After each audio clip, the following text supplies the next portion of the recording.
Beleza, Jonas, podemos começar então? Podemos. Beleza. Ok. Eu vou dar primeiro uma introdução, né? Para quem não conhece o Jonas, ele está aí há bastante tempo na área, né? Começou ali em 2005, o bacharelado, né?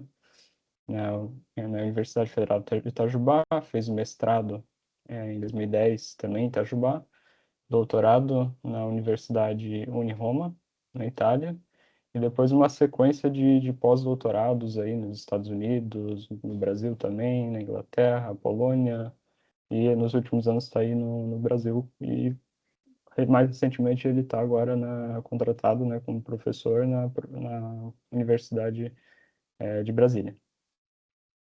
Então, palavra é tua, Jonas. João, muito obrigado pela introdução, muito obrigado pelo convite também. É um prazer estar aqui com tantas caras conhecidas, né? Eu gostaria, nesse seminário, vou tentar falar mais ou menos por uns 50 minutos, no máximo.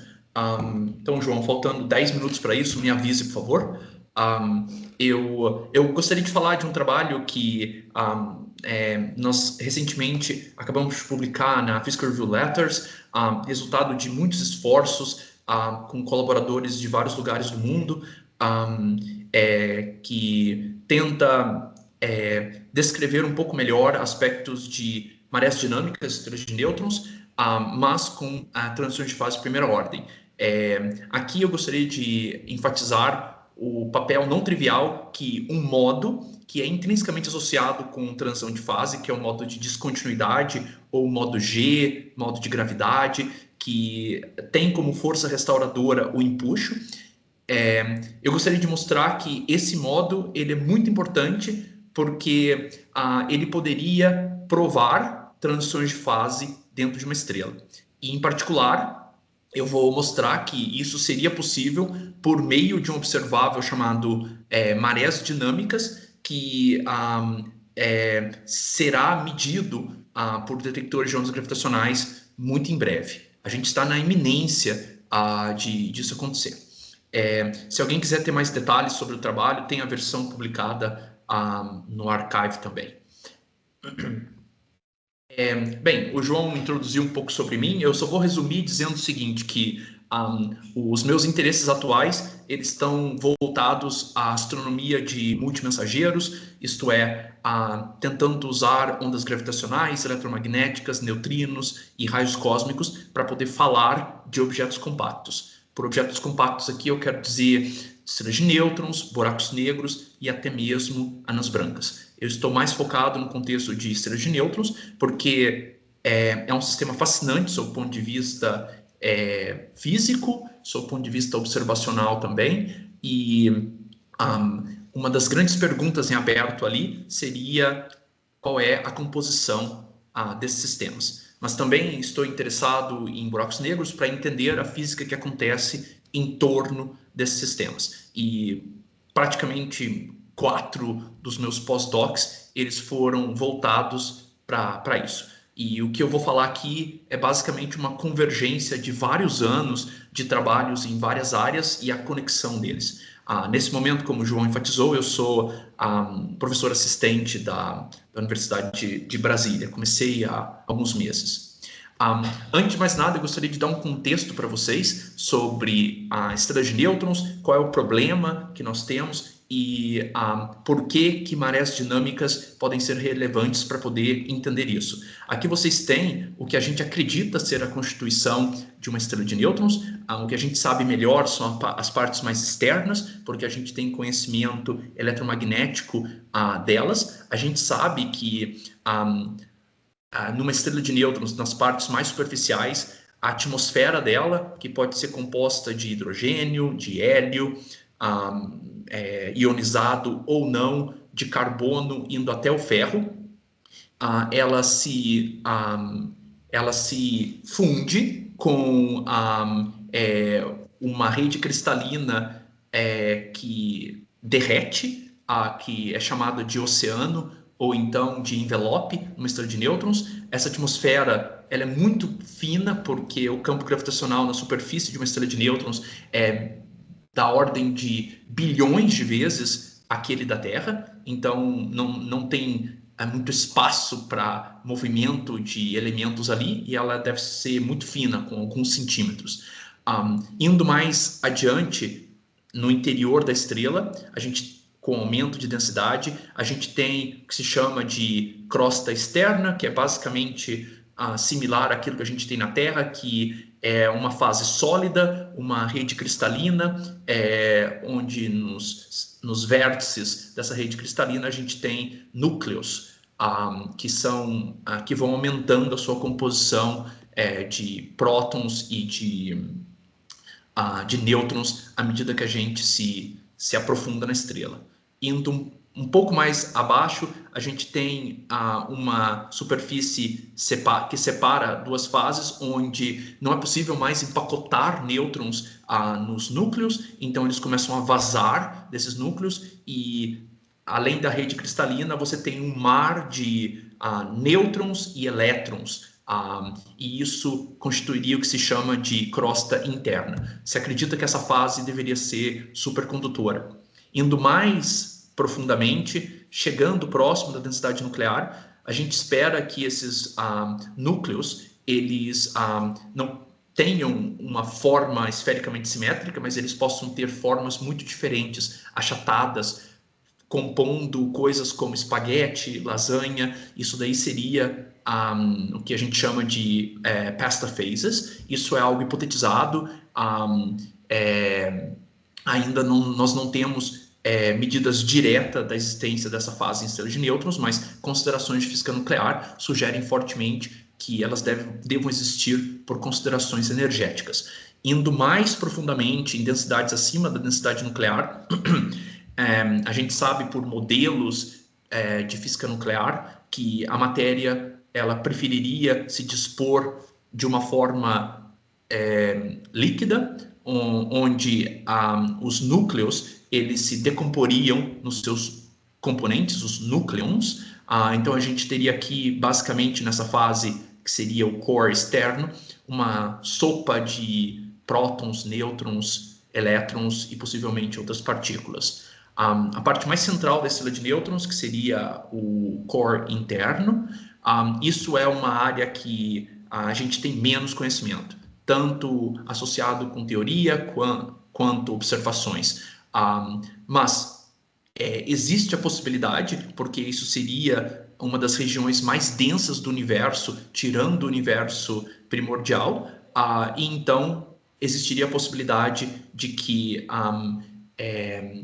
os baryons se decompusessem nas suas formas mais fundamentais, que seriam os quarks.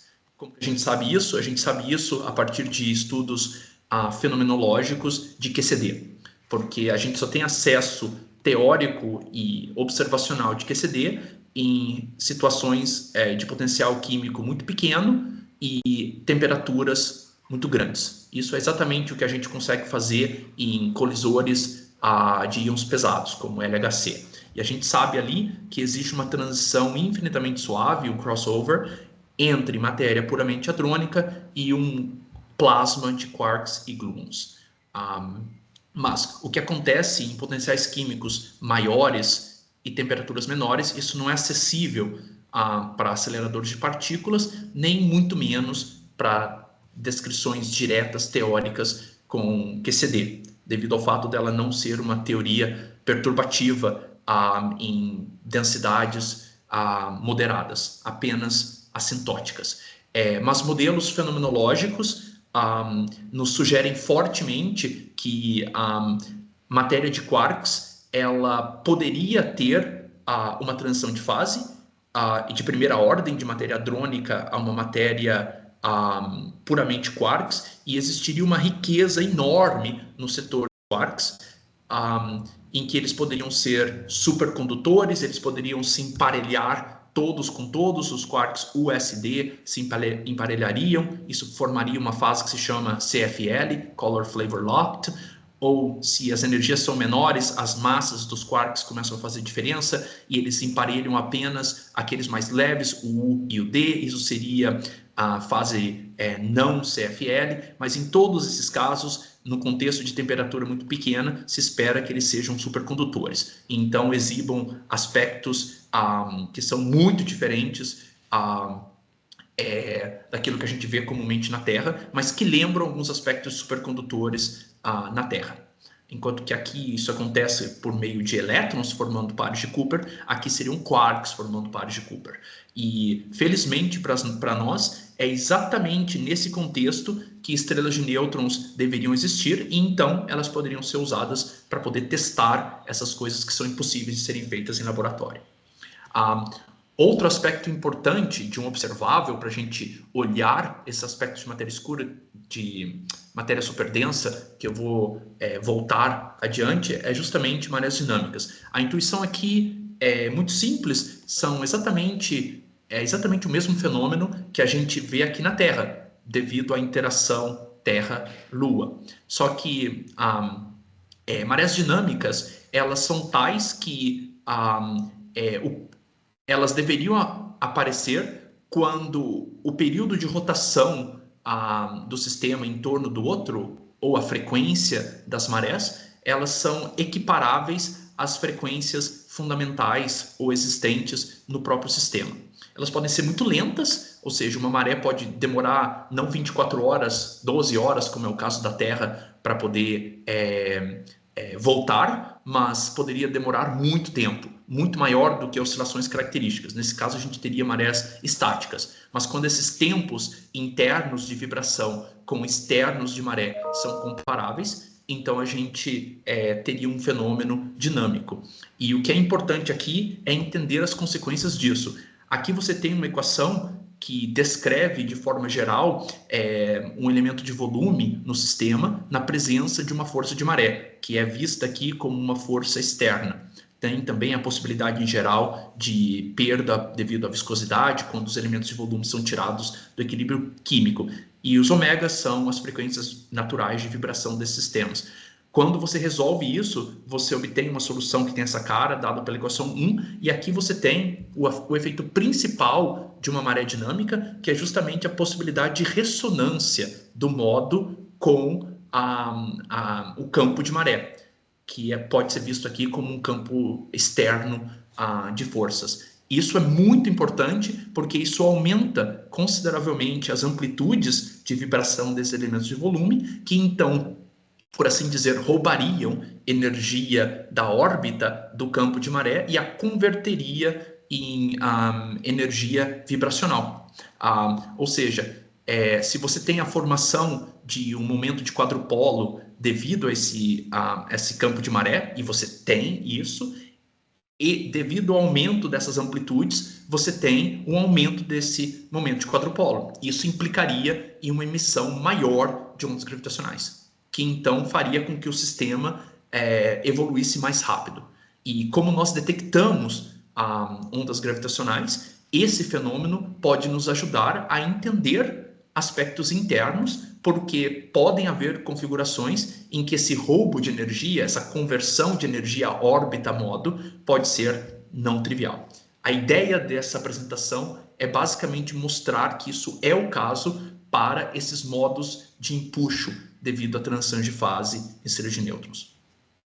A gente, para poder descrever essas ondas gravitacionais, a gente usa um approach que é de aproximações, dependendo do momento em que os sistemas se encontram um do outro. Mas antes eu só gostaria de enfatizar uma coisa. Num sistema binário que envolve uma estrela de nêutrons, marés dinâmicas são inevitáveis. Em qualquer sistema binário, marés dinâmicas que envolvam uma estrela de nêutrons, marés são inevitáveis porque a emissão de ondas gravitacionais faz com que a distância entre os sistemas diminua, fazendo com que essa maré ela mude com o tempo, porque o parâmetro principal aqui é a frequência que depende da frequência orbital, e a frequência orbital depende da distância entre os sistemas, pela terceira lei de Kepler. E então, se ela está diminuindo, se as distâncias estão diminuindo, a frequência ela está cobrindo um conjunto contínuo de observáveis que vão desde 0 até o valor associado à fusão, que seria por volta de alguns kHz. Então, sempre é possível ter esse fenômeno em estrelas de nêutrons. E para poder descrevê-lo em termos de ondas gravitacionais, a gente assume que o strain ele pode ser decomposto em uma amplitude e uma fase que muda com o tempo, que está intrinsecamente relacionada com a fase orbital do sistema. E no caso mais simples, que seria o caso adiabático, essa amplitude ela muda muito lentamente com o tempo. Escrevendo no espaço de Fourier, nós temos uma equação também para o strain, que é basicamente, em termos observacionais, a variação das distâncias entre os espelhos em interferômetros a laser, como o caso do LIGO, e a gente tem, e essa fase, essa amplitude, ela depende de aspectos apenas orbitais, conhecidos, no caso adiabático, e a descrição da fase é a descrição mais completa, mais complicada, e ela envolve tanto a perda de energia quanto a energia orbital em função da frequência. Só o conhecimento newtoniano não é possível, a gente tem que ir mais para a relatividade geral, porque a emissão de ondas gravitacionais é intrinsecamente relativístico, e a gente faz isso usando o que se chama de aproximações pós-newtonianas, que são uma expansão dos parâmetros orbitais em funções de V sobre C em ordens maiores. Isso é feito para poder encontrar com maior e maior precisão quem é a energia da órbita e quem é a perda de energia em função do tempo. Por exemplo, para poder descrever marés estáticas, a gente tem que ir até a quinta aproximação pós-newtoniana, que seria V sobre C à 10ª potência. Então, isso é uma expansão muito precisa que nós temos que fazer. E a correção aqui, embora possa parecer pequena, porque estaria relacionado com V sobre C, que é muito menor que 1 à 10ª potência, um pré-fator associado a essa fase, ele pode ser muito grande. Então, essa quantidade estática, inclusive por ondas gravitacionais, elas já são detectadas. E ela que nos permite conhecer aspectos internos de estrelas de nêutrons, porque um parâmetro chamado deformação de maré, que basicamente mede o quanto que um sistema se deforma, ele aparece de forma geral nessa expansão. No caso de marés dinâmicas, a gente teria uma correção dessa quantidade estática.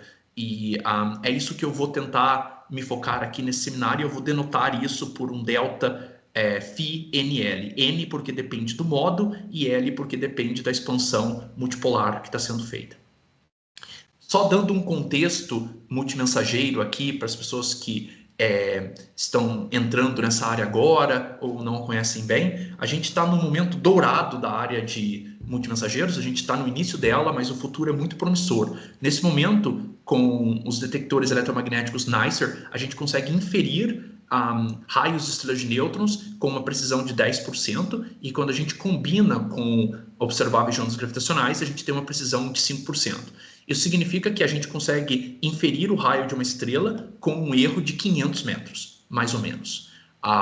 E o futuro para isso vai ser ainda muito mais preciso, porque observatórios como o EXTP, um chinês, a FINA, um europeu, e Strobe X, um americano, eles prometem precisões de raio de alguns %. Ou seja, a gente conseguiria inferir o raio de uma estrela de nêutrons com um erro de por volta de 10%.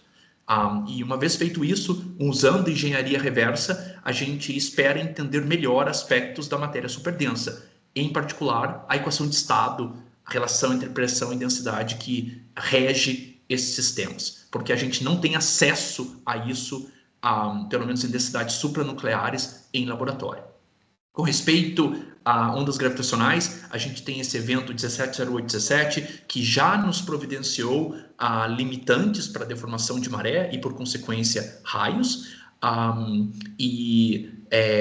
com melhorias de sensitividade vindo ainda de observatórios de segunda geração, como o que nós temos agora, e os futuros, como o NEMO, e o Einstein Telescope, que seria de terceira geração, que apareceria em mais ou menos 5 e 10 anos. A gente espera reduzir as incertezas de deformações de maré de 100%, que é o valor hoje, para mais ou menos alguns % no futuro. E isso vai nos levar a uma revolução de entendimento de sistemas superdensos, porque com sistemas com medidas tão precisas, a gente vai poder falar muito sobre aspectos até mesmo microscópicos de estrelas de nêutrons. Eu gostaria que vocês mantivessem em mente as precisões atuais e futuras que nós vamos ter com respeito às fases. Essa onda gravitacional, ela tem uma fase, e qual é a precisão que a gente tem nela hoje com observações, e qual que a gente vai ter no futuro com detectores de terceira geração, como o Einstein Telescope. No caso do Einstein Telescope, as precisões vão ser da ordem de 10 a menos 2 radianos, ou seja, a gente precisa de uma precisão de 1 grau, ou seja, um erro que não seja maior do que 1 grau para descrever toda a coalescência de um sistema binário. Ele pode dar milhares de giros antes da coalescência, e a gente tem que errar para descrever esses milhares de giros com o Einstein Telescope em 1 grau. No caso dos detectores atuais, a gente tem uma precisão de 0,1 a 1 radiano, que corresponde mais ou menos a 10 graus. A gente, então, tem que ter esse nível de precisão. Então, o futuro, é claro que para a gente descrever corretamente, ou para poder ser tão preciso assim, a gente precisa de modelos que sejam precisos. E coisas que nós ignoramos hoje, talvez não possam ser ignoradas no futuro. Essa área, ela é extremamente relevante, porque ela vai precisar não só de pessoas com talento computacional para poder descrever a quantidade enorme de dados, processar a quantidade enorme de dados que nós temos, mas também teóricos para poder sair com modelos que sejam tão precisos quanto esses que as observações vão requerer. Agora eu gostaria de falar das motivações particulares do trabalho, usando marés dinâmicas para poder testar a composição, transições de fase em estrelas. Com as marés estáticas, a gente já consegue restringir aspectos de estrelas de nêutrons, mas ainda a gente tem degenerescências que são importantes. A gente não sabe diferenciar, por exemplo, entre a rigidez de uma equação de estado, que está relacionado com a velocidade do som da matéria superdensa, e a composição dela, se, por exemplo, ela pode ter transições de fase. Mas marés dinâmicas, elas prometem quebrar essas degenerescências que marés estáticas têm, porque elas também testam o espectro da estrela. É como se fosse uma heliosismologia ou uma geossismologia. Isso nos permite, por meio do espectro dos modos, entender do que é feito aquele sistema que está gerando essas perturbações. Em particular, com as marés dinâmicas, a gente tem acesso a gradientes de pressão e também ao empuxo, enquanto que no caso de marés estáticas, a gente só tem acesso, por exemplo, à equação de estado. Então, a gente tem mais informação que viria de marés dinâmicas. QCD também nos motiva a olhar para coisas que são além de sistemas puramente hadrônicos, e porque isso é permitido teoricamente, tanto com transições de primeira ordem, quanto existe a possibilidade no futuro próximo da gente já começar a restringir isso com vários aspectos multimensageiros. Por exemplo, depois do merger de uma estrela de nêutrons, a gente espera, se há transição de fase ali em matéria de quarks, que características específicas espectrais apareçam, certos modos muito particulares. Também seria possível, se há transição de fase, que exista uma explosão secundária eletromagnética, porque a matéria iria por um estado de menor energia e essa compensação se traduziria em energia eletromagnética. E também a gente poderia explicar um dos grandes problemas hoje, que é entender resultados de física nuclear que sugerem fortemente que matéria em densidades intermediárias tenha uma velocidade do som associada muito alta, enquanto que para supranucleares tem uma velocidade do som muito baixa, porque isso vem de observações de ondas gravitacionais que privilegiam fortemente equações de estado que têm uma velocidade do som muito pequena. Então, essa transição de fase poderia naturalmente explicar essas observações e até mesmo prever algumas outras. E nesse contexto, estrelas híbridas, que são justamente aquelas estrelas que têm quarks cores de quarks seriam perfeitas para poder testar todos esses aspectos, porque elas produzem um modo único, que é um modo de descontinuidade associado com empuxo, que então falaria de maneira direta sobre transição de fase, e esse modo, se ele entrar em ressonância com a órbita, ele levaria a uma mudança da fase da onda gravitacional, e isso poderia ser detectável. Essa é a motivação desse trabalho. Até o passado, a gente sabia que o modo G associado com estrelas com apenas uma fase devido a mudanças de composição da matéria hadrônica, eles levam a mudanças dessa fase da onda gravitacional que são impossíveis de serem medidas. O que a gente mostrou aqui nesse trabalho é que esse modo de descontinuidade, no caso de estrelas híbridas, ele leva a uma mudança de fase que poderia ser observado. Então, essa foi a grande contribuição que nós fizemos, porque isso nos dá esperança de já testar, pelo menos, a existência de transição de fase por meio desse observável que a gente tem acesso. Vou falar aqui, de maneira geral, sobre equações de estado, para a gente entender como se compõe uma equação de estado, e a forma de fazê-lo é termodinâmica. A gente olha para uma dada pressão, qual que é a fase da matéria que minimizaria o potencial químico bariônico. E acontece, usualmente, que para pequenas pressões, a matéria bariônica satisfaria esse critério, enquanto que para pressões enormes seria a matéria de quarks, com os modelos fenomenológicos que nós conhecemos. Então, deve existir uma pressão crítica aqui, onde essas duas fases têm o mesmo potencial químico, e isso definiria o que a gente chamaria de uma interface quark-hadron numa estrela de nêutrons que seria híbrida. Seria possível também conectar essas duas fases de maneira suave com meio de uma fase mista, mas eu não vou falar nada aqui a respeito disso. Eu vou apenas trabalhar com um caso em que essas transições são abruptas, separadas por uma interface que era caracterizada por uma pressão crítica e um potencial químico crítico. Aqui vocês têm a forma da relação entre densidade de energia e pressão para uma estrela de nêutrons híbrida, que apresenta transição de fase. Ela é caracterizada por uma descontinuidade da densidade de energia, isso é típico de uma transição de primeira ordem, e isso acontece numa pressão de transição que seria aquela pressão crítica.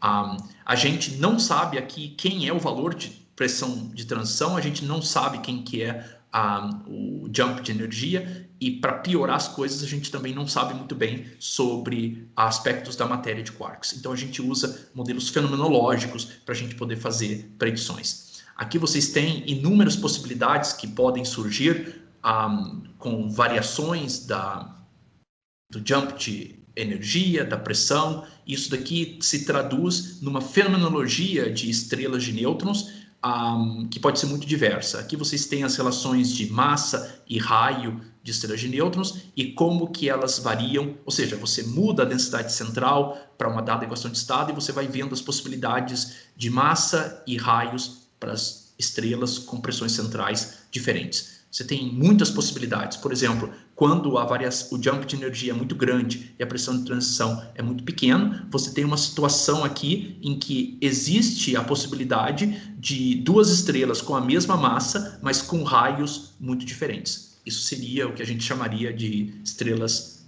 gêmeas, por exemplo. Mas muitas outras possibilidades existem. Então, isso daqui seria uma maneira observacional de você provar esses aspectos microscópicos que vêm da sua equação de estado. Eu vou falar agora em particular com respeito aos modelos que nós usamos para a gente poder fazer as inferências de marés dinâmicas nos nossos sistemas. Então, a gente assumiu a existência de estrelas híbridas e a gente, para descrever a equação de estado hadrônica, a gente usou todo o conhecimento que a gente tem de física nuclear. A gente usou uma equação de estado conhecida e que satisfaz todos os critérios astrofísicos conhecidos, mas como a gente tem uma ignorância com respeito a equação de estado ou interações nucleares a densidades superiores à densidade de saturação, a gente assumiu um modelo politrópico simples com o índice politrópico dado. Usando esses parâmetros que nós assumimos aqui, a gente tem que a massa de transição, ou seja, onde a fase de quarks aparece, é por volta de 1,33 massas solares. Mantenho isso também em mente. E a base da fase hadrônica, aquela que toca o topo da fase de quarks, é superior àquela nuclear. Isso também é esperado por meio de modelos que tentam fitar várias observações astrofísicas. E a gente levou em conta também inferências da pressão de transição, da pressão a duas densidades nucleares vindas de 17 nas nossas análises, porque a gente assume que a transição de fase aconteça por volta de duas densidades nucleares e a gente já sabe espera qual seria esse valor. A gente adotou esse valor que está dentro desse intervalo. Para a fase de quarks, a gente fez uma coisa muito mais simples devido à nossa ignorância. A gente usou uma equação de estado linear na pressão e na densidade, assumindo que a velocidade do som seja a máxima possível. Isso foi para poder maximizar efeitos. Então, a gente está falando de algo mais otimista. A densidade bariônica, a razão da densidade bariônica do quark e da parte hadrônica, que se traduz num jump de densidade, para a gente é um parâmetro livre, e a gente fixa os outros parâmetros por meio de certas especificações, por exemplo, da pressão e da densidade do jump de energia. A gente explora aqui um range de razões de densidades ou de números bariônicos que vão de 1.1 até 1.9. Isso também está relacionado com aquilo que a gente espera observacionalmente, mas mais importante, porque isso testa dois regimes que são importantes em transições de fase, que são regimes com jumps pequenos e jumps muito grandes. Jumps muito pequenos seriam chamados transições de fase fracas e jumps muito grandes, transições de fase fortes. Então, todos os modelos que nós usamos, eles satisfazem todos os critérios astrofísicos. Nós tomamos o cuidado de fazer isso.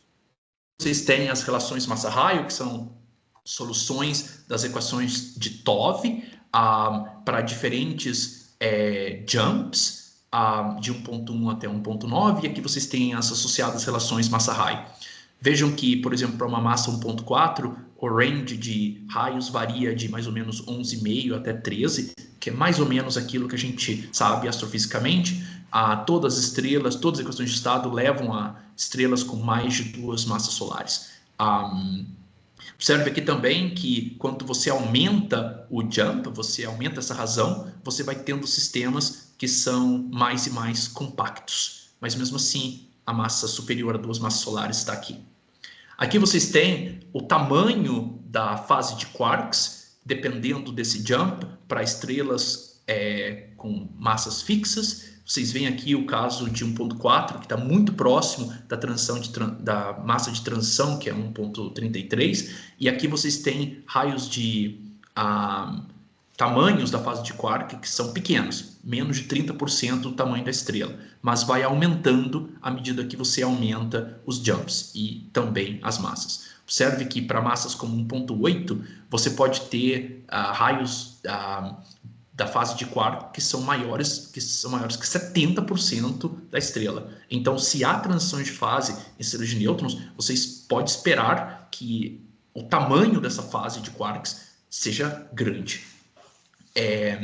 Observe aqui uma coisa importante, que isso daqui vai ser importante porque eu vou falar mais adiante, que perto dessa massa de transição, você tem raios da fase de quarks que são os menores possíveis. Isso vai ser muito importante porque isso vai levar a um comportamento não trivial associado com o quanto que o modo G, esse modo de descontinuidade, se acopla com o campo de maré. Isso vai produzir mudanças da fase da onda gravitacional que vão ser exatamente não triviais.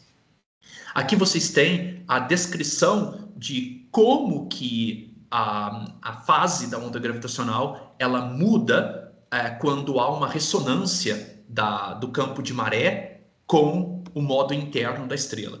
Esses nu-n's são as frequências internas da estrela, e essa quantidade Q, a NL, que se chama integral de overlap sem dimensão, ela é crucial porque ela é a quantidade matemática que descreve o quanto que o modo se acopla com o campo de maré. Então, se você tem certos modos que se acoplam muito fracamente, você espera que a variação da fase da onda gravitacional devido à ressonância, devido à maré dinâmica, vai ser muito pequena. Mas, se isso daqui for grande, essa quantidade vai aumentar. Aqui, só para poder fixar a notação, eu estou chamando de N os possíveis modos da estrela, como o modo fundamental, o modo G, o modo de pressão e todos os outros modos que possam existir na estrela. L está relacionado com a expansão multipolar e a gente vai ficar só em L igual a 2, porque é isso que geraria ondas gravitacionais de maneira mais eficiente.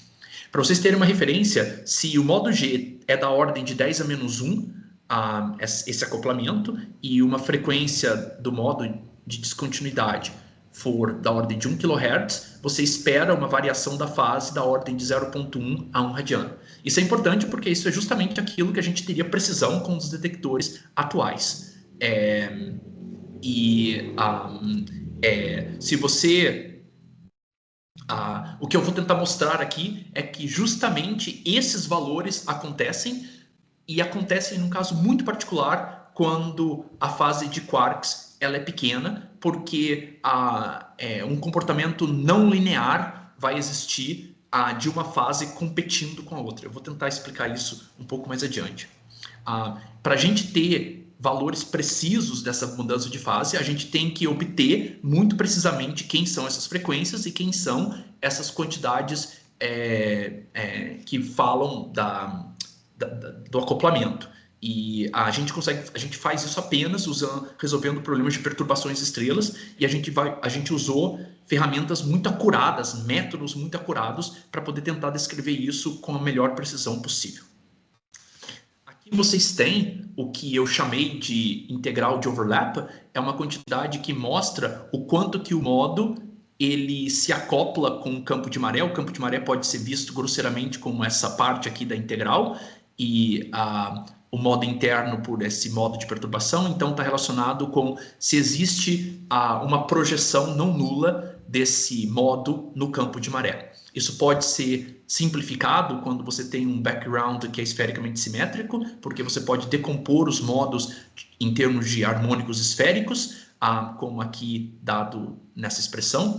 W e V são quantidades que eu não sei, que eu vou encontrar por meio da resolução das equações de perturbação, e isso vai determinar quem é essa quantidade.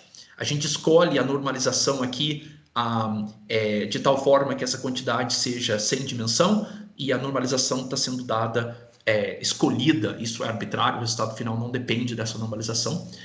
Isso daqui é conveniente porque, tendo uma quantidade que não tem dimensão, eu posso fazer os meus cálculos em qualquer sistema de unidades, que eu vou obter os resultados idênticos. Para poder resolver esse problema, que é basicamente um problema de alto valor e alto vetor em sistemas de nêutrons, mas levando em conta a relatividade geral, a gente tem que levar em conta também condições de contorno. E a gente assume aqui que os sistemas sejam frios, de tal maneira que conversões que aconteceriam na interface seriam muito lentas. Isso implica em você poder mapear os deslocamentos radiais dos elementos de volume em todos os momentos. Mas, devido à transição de fase, você tem certas quantidades que são descontínuas, como, por exemplo, o gradiente de pressão e a variação lagrangiana da pressão, e também a variação dessa perturbação que seria polar. Isso tudo é importante porque essas funções W e V, elas respondem a todas essas condições de contorno. Então, elas têm que ser levadas em conta para poder se determinar corretamente quem são os autovalores e os autovetores do problema. Isso é muito parecido com o trabalho em satisfazer as condições de contorno em mecânica quântica para você obter, por exemplo, aspectos de quantização. E, de forma particular aqui, para a gente obter autofrequências esses Ws e Vs mais precisos possível, a gente usou um método chamado método das frações contínuas, que é um dos métodos mais precisos que nós temos para poder trabalhar com esses problemas de alto valores. Aqui eu mostro para vocês, de forma rápida, alguns resultados. Aqui, isso daqui é overlap integral, aquele acoplamento entre o modo e o campo de maré para dois modos específicos. O modo fundamental da estrela, que é aquele que deveria existir sempre numa estrela, que seria o primeiro acionado quando você tem perturbações não radiais, e o modo G, que é aquele que depende exclusivamente da transição de fase. Veja que o modo F é aquele que domina, ele tem um valor de overlap integral maior, mas o modo G, ele não é infinitesimalmente, ele não é desprezível quando comparado com o modo G, por volta de uma ordem de grandeza apenas menor. E aqui vocês observam uma coisa interessante, que próximo da massa de transição, que corresponde a 1.4 aqui, esse modo G, ele tem um comportamento meio oscilatório, não linear, flutuando aqui entre valores positivos e negativos. Isso nunca é o caso para o modo fundamental, mas para o modo G isso pode acontecer. Uma coisa importante é entender isso. Aqui que eu vou tentar explicar um pouco mais adiante. Aqui vocês têm as autofrequências associadas com o modo F e com o modo G, para estrelas com diferentes massas, e aqui vocês veem que para densidades muito grandes, jumps de densidade muito grandes, ou seja, quando você tem forças de empuxo muito grandes, o modo G, esse modo de descontinuidade vai crescer e ele se aproxima bastante do modo F. Isso tem a sua relevância, porque isso poderia criar modos efetivos. Você não saberia diferenciar entre o modo F e o modo G, e se você, por exemplo, forçasse apenas um dado modo estar presente ao invés de dois, você começaria a ter erros de inferência. A gente também olhou para isso. Aqui vocês têm o que se chama de damping time, que é associado ao tempo que esse modo ele desaparece, porque toda a energia dele é convertida, emitida em ondas gravitacionais. No caso de relatividade geral, você não tem modos normais, mas quase normais, porque você tem emissão de ondas gravitacionais. Então você está perdendo energia continuamente. Isso significa que os seus automodos deveriam ser imaginários em geral. E a parte imaginária é que diz para você quanto tempo que aquele modo vai depletar.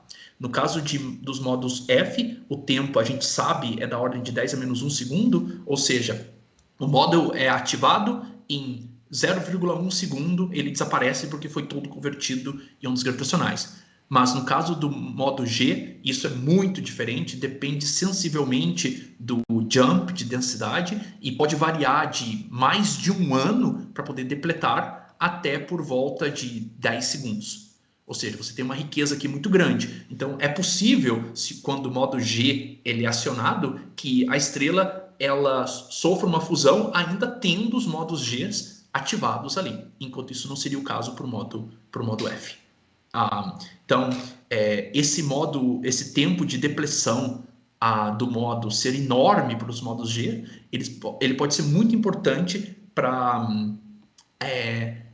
você falar de outros mecanismos de conversão de energia. Aqui vocês têm o resultado principal, que é justamente essa mudança de fase aqui que eu mencionei na equação 4, resolvida para estrelas de massas diferentes, com jumps de densidade de energia diferentes. Observe aqui um comportamento altamente não linear, até mesmo oscilatório que você pode ter, associado com o modo G, quando a massa de transição é muito perto, a massa da estrela é muito perto da massa de transição. Vocês veem aqui que, em geral, a variação de fase da onda gravitacional é dominada pelo modo F, como era conhecido no caso de sistemas hadrônicos, mas no caso de conversões, de transições de fase, você teria a possibilidade de competição de uma fase da outra, especialmente, de novo, quando os jumps aqui eles são pequenos.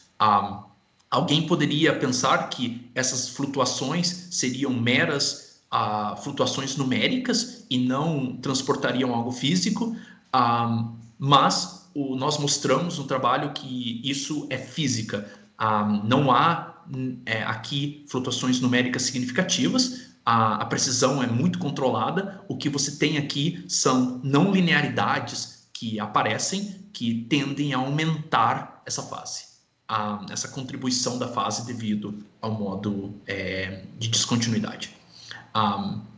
Aqui vocês têm um primeiro entendimento de por que isso acontece. Nós olhamos qual é o integrando, nós plotamos o integrando dessa overlap integral aqui, para diferentes jumps, quando eles são muito pequenos, porque a gente quer olhar essa parte aqui, ó, que tem as maiores flutuações.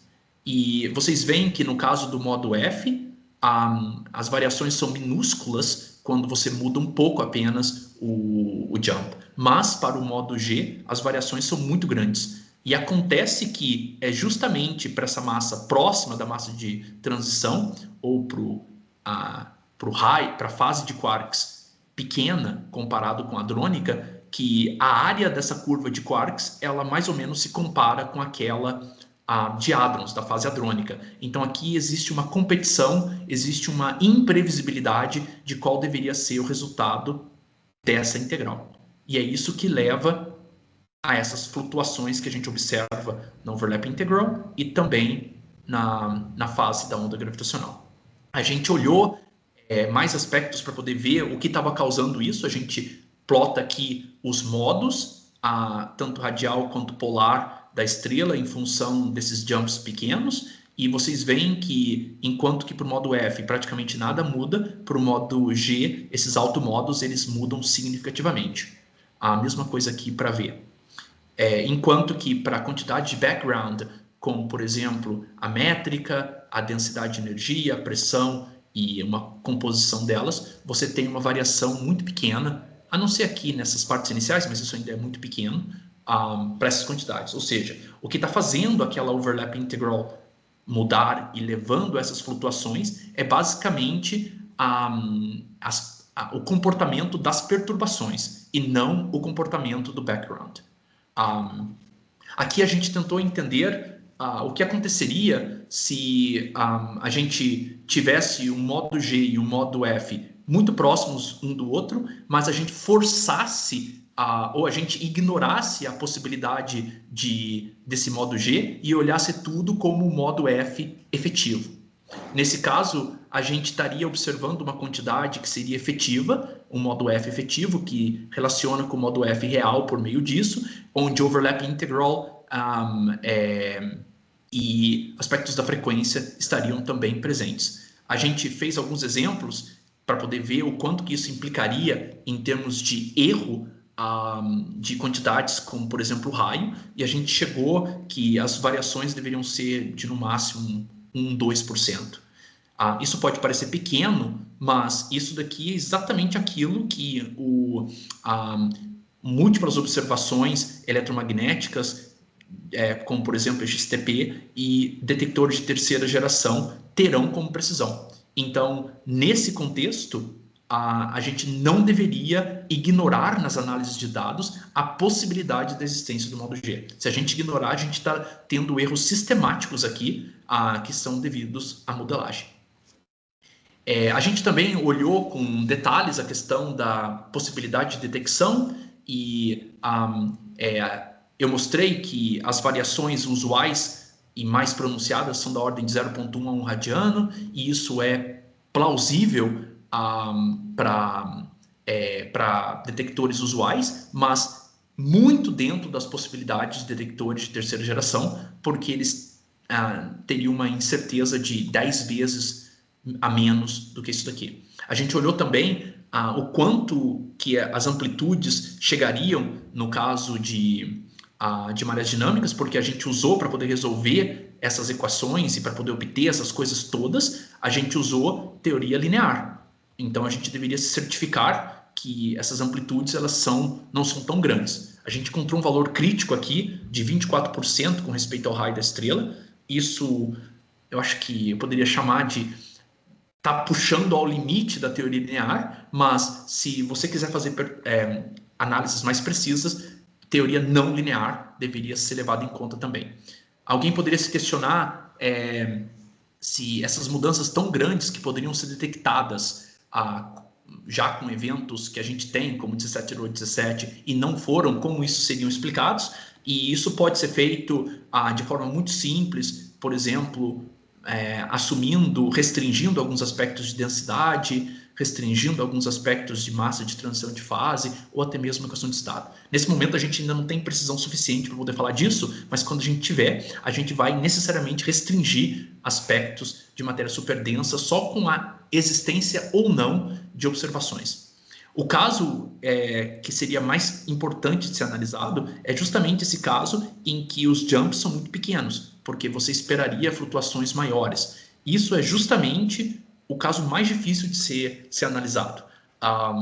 Você precisaria trocar o sistema de equações para poder fazer isso, e a gente não fez nessa análise, mas a gente deveria fazer, porque a gente estaria provando aqui com jumps muito pequenos, a gente estaria provando frequências que são pequenas. Ou seja, situações em que as estrelas estão longe uma da outra, que são onde os nossos instrumentos são mais sensíveis. Então, fazer análises nesses contextos também são muito importantes. A gente pretende fazer isso no futuro.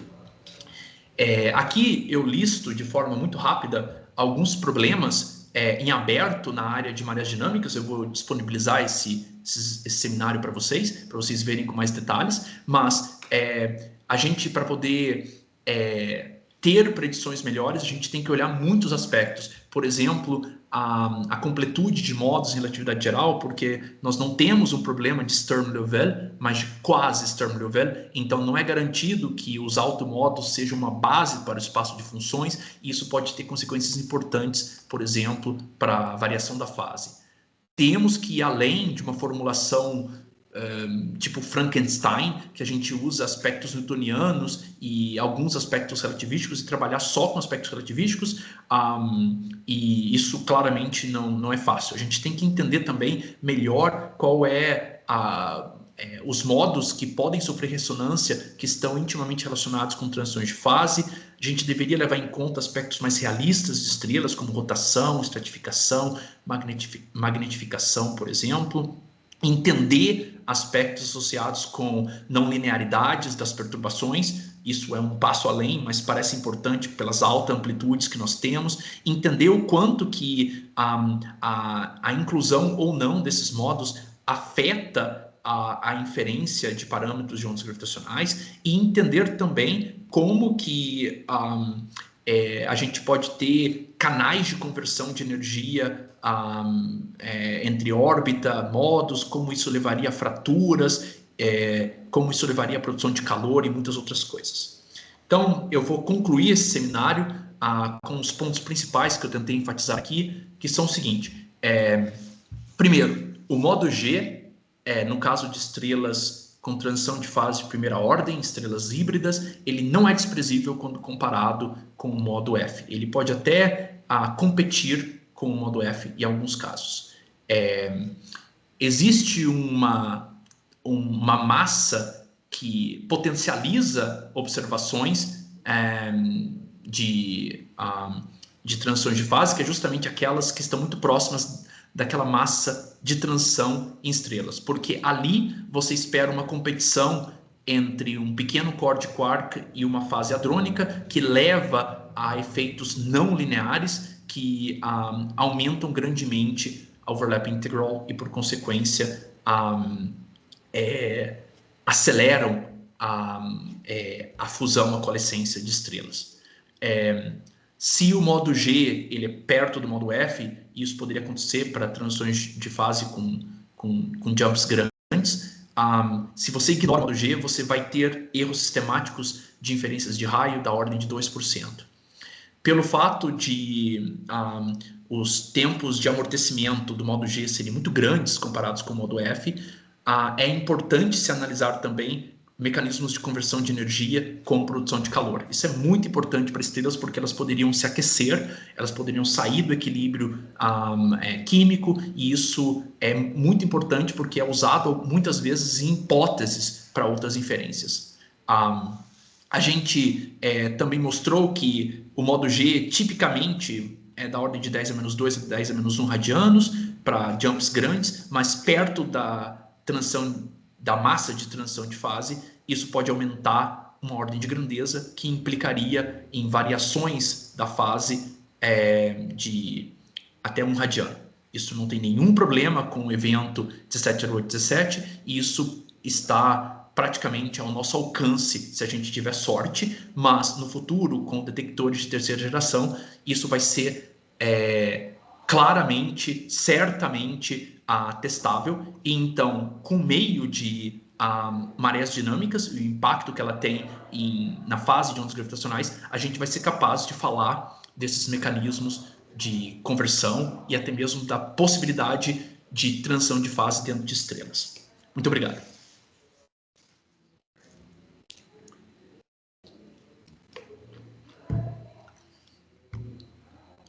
Pessoal, alguém tem alguma pergunta para nós?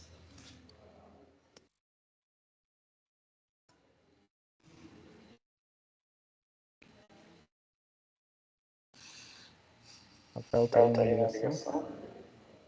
Eu estou te ouvindo bem. João, quanto tempo que eu falei? Deu quase uma hora. Nossa, meu Deus, olha aí. Caramba.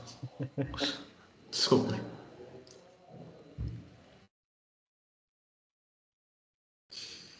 Bom, Jonas, eu tenho uma pergunta aí para... Sim. eu vi que tu selecionou umas equações de estados para a parte hadrônica, tu pegou SLY4, né? E de quarks tu pegou a mais simples possível, né? Eu não Isso. entendi exatamente a parte da conexão, tu usou uma politrópica. Isso.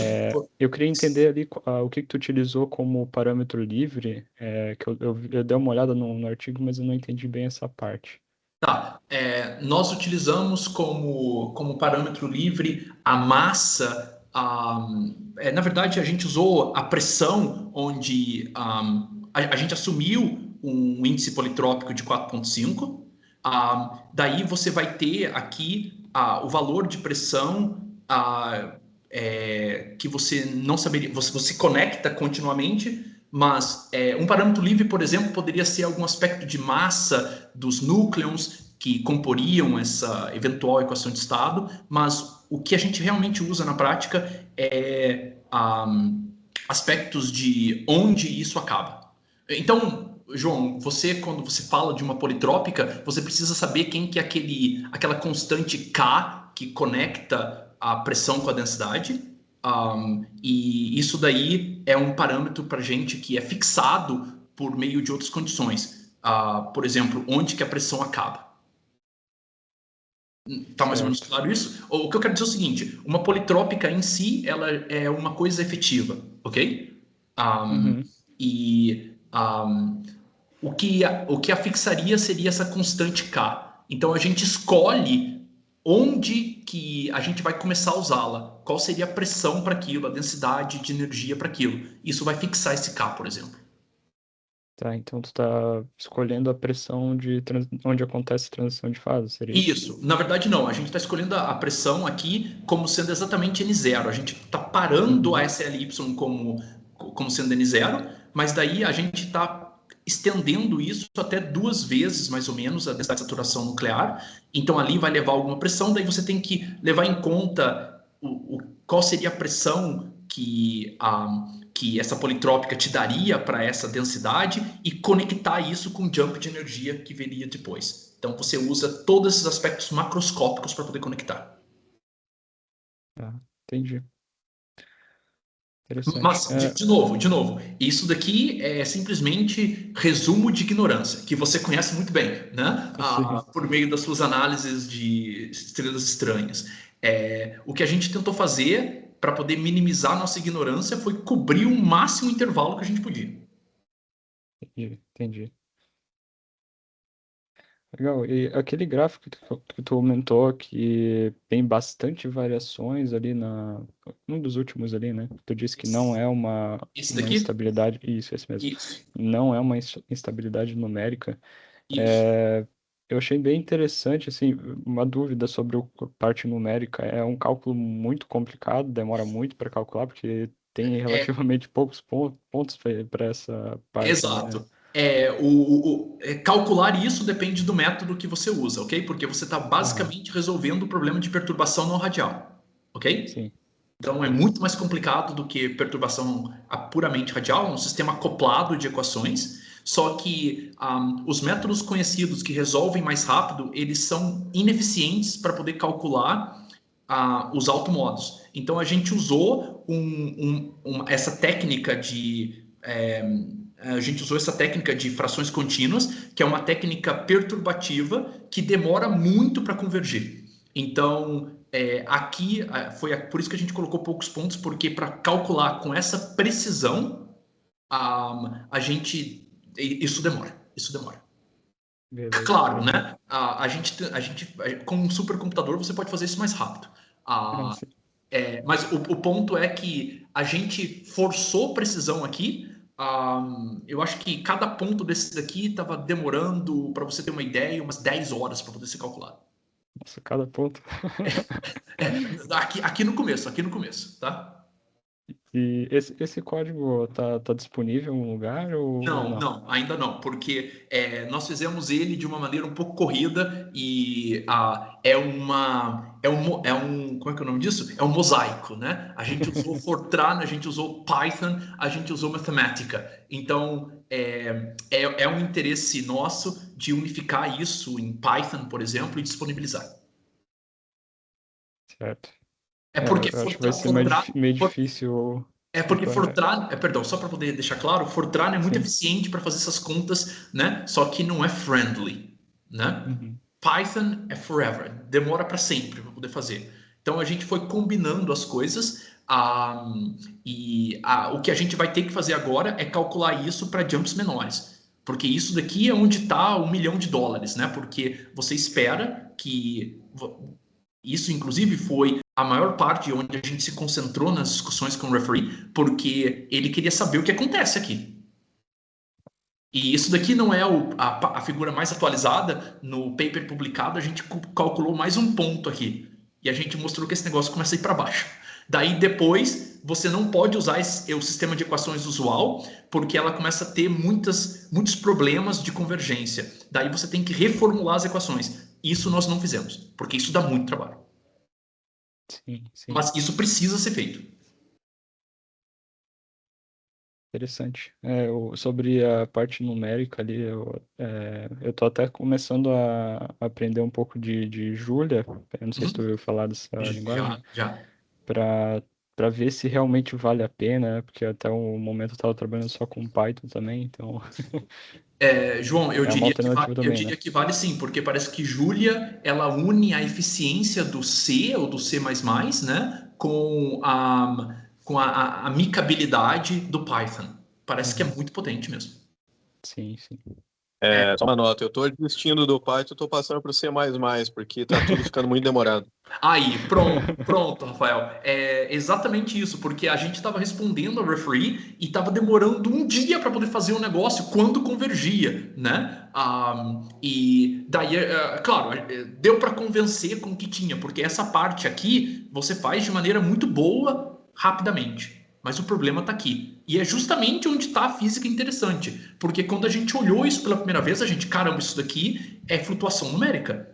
Mas daí a gente olhou com detalhes os automodos, como por exemplo aqui, ó, e você vê que é tudo suave, então já tem uma indicação de você não ter flutuação numérica. Daí a gente olhou os automodos, tudo bem. O ponto é que as flutuações vêm justamente do fato dessa área ser muito próximo dessa. Isso daí é a física que está por detrás disso. Então, de fato, não é. Mas você precisa ser muito preciso para poder fazer isso. Com os métodos usuais que a gente estava fazendo, a gente estava encontrando até alguns problemas, que foi, inclusive, até salientado em outros trabalhos. Não como problema, mas como resultados. Né? Então, é importante olhar isso de maneira precisa. E Python, né, tem lá suas limitações. Mas, Rafael, o que você tem a dizer do Julia? Porque parece que é tão bom quanto C++, não? Uhum. Quem tá usando mesmo é o João, né? Ele me mostrou lá e eu fiquei impressionado do quanto ele é rápido, do quanto é mais rápido do que o Python. Isso, porque ele tem como base C++, ou C, alguma coisa assim. Ele não é aquela linguagem que você... como é que é o nome disso, João? Interpretativa, ou você já tem... Você não precisa fazer uma tradução daquilo que você escreve com aquilo que a máquina faz, né? Ele já tem uma coisa muito mais potente. Eu ainda nunca trabalhei com isso, tá? Nunca. A Julia ainda é uma linguagem interpretada, mas ela tem a compilação JIT. Acho que Isso. o Luciano está até comentando ali, né? Ela foi formulada desde o início para ser de alto desempenho, né? Para Isso. computação numérica. Eu só gostaria de deixar vocês aqui com uma mensagem final, que eu acho que isso que deveria ficar no seminário, né? A mensagem final é o seguinte: o que a gente basicamente mostrou aqui é que esse modo produz um acoplamento não trivial com respeito ao campo de maré, de tal forma que isso pode ser detectado. Se isso for detectado, essa seria a primeira evidência direta de que há transição de fase. É isso que eu gostaria de enfatizar. A primeira detecção, inferência direta, realmente, não indireta, de que você tem transição de fase olhando para um observável astrofísico. Então, essa é a mensagem crucial. E eu queria saber, eu acho que eu perdi essa parte, que eu tive que sair um pedacinho ali, mas co- o Observatório LIGO já tem capacidade de observar isso? E a segunda pergunta é, Uhum. como que a gente ajusta o teu modelo a dados para verificar isso? Magnífico, Qual, Rafael. você tem uma ideia? Magnífico. Primeiro, o LVK no O4 ele tem uma precisão da ordem de 10 graus. Isso significa menor do que 0,2 radianos. Isso estaria justamente dentro desse limite que a gente espera aqui de mudança devido ao modo G. Então, se a gente tiver sorte de detectar um sistema com alto sinal ruído, como foi 170817, a gente poderia já, na observação atual, falar disso. Então, esse é o primeiro ponto. Segundo ponto, se você olhar para detectores de terceira geração, isso com certeza vai acontecer, porque a precisão deles é de 1 grau, que corresponde a 0,01 radianos. Então, qualquer coisa que é maior do que isso, se tiver lá, vai ser detectado. E segundo, como que isso afeta aquilo que a gente sabe? Os modelos atuais, Rafael, eles não levam em conta a possibilidade do modo G. Os modelos atuais, eles levam na waveform, eles só levam em conta a contribuição do modo F. Então, eles estariam, se continuassem analisando com os templates só o modo F, você estaria forçando um modo efetivo aqui que é diferente do real e você teria erros sistemáticos. Então, o LIGO e o Virgo, eles têm que atualizar todo o catálogo de waveform deles, permitindo a possibilidade desse modo. Isso não é trabalho nosso, né? É deles.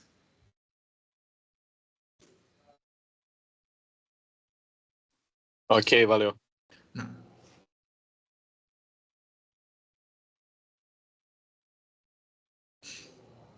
Pessoal, mais alguma pergunta? João, eu vou disponibilizar para vocês esse seminário, tá? Porque ali vocês podem ver com mais detalhes, inclusive os problemas em aberto para vocês pensarem. Tô aberto a colaborações, tá? Beleza. Dá uma olhada aqui no chat, mas acho que não tem ninguém aqui. Luciano e pessoal que tá aí no Quanta, tem alguma pergunta aí?